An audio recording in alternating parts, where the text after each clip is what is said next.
of walk through a couple of the different examples that we talk about in this blog post.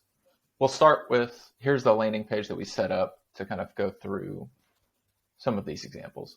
So here we can see we've got just 3 different sections. Section 1 that has some content in it, and section 2 and 3 just for the purposes of this example. If we go into this landing page here in Pardot, here we can see we've set it up. We'll just go to the quick edit page here. And this will bring up our WYSIWYG editor. And what you'll see here is we've got our section 1, but then we can see that section repeated a few times. That's because I've put in the code 3 different instances of that section. So if we come down here in the bottom left corner, you're going to find this hide elements. And first things first, we'll see this is the first time I'm opening this in the WYSIWYG editor. And so we'll see this C data tag that was mentioned in the blog post.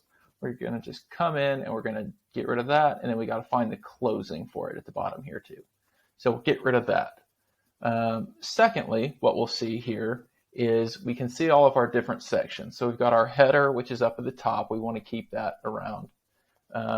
Next, we've got our section 1, which is the overall section 1, and then section 1A, 1B, and 1C. So if you noticed when we were on this actual view of the landing page, it's only showing this content in section 1 once. If we wanted all 3 of those to show, basically to repeat that section, we could just come in here for 1B, change that to flex, and do the same thing here for 1C. And then we'll give that a little save. And then when we save our landing page here, and come refresh the page over here, you'll see that we've got that content has been effectively repeated 3 times. So this is how we're going to achieve that repeatable effect in the landing page editor.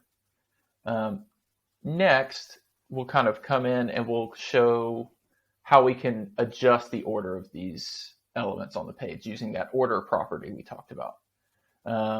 In order to look at that, we're going to go ahead and hide these elements again, so it's just 1 of each. So we'll come in and hide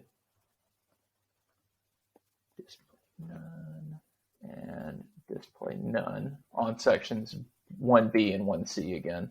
And then what we'll see is now we only see this one section of content in section 1. Let's say what we wanted to do was put section 3 first and then have section 1 and section 2 following it. We can come back into our hide elements, or you can name this whatever you want. It's just that code block in your layout template. We can come in here and we can look at this order property. So right now we have section 1 is 1. The header is 0, which is the default value, and that's going to be first always. And then section 1 is 1, section 2 is 2, and section 3 is 3.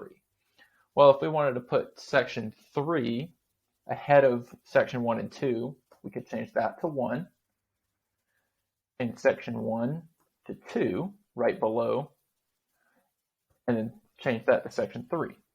And what you'll see is when we save it, now we have our section 3 right above section 1 at the top, right underneath the header. Then we have our section 1 and now section 2. And if we save that, you'll see the same thing here on the outward facing landing page as well.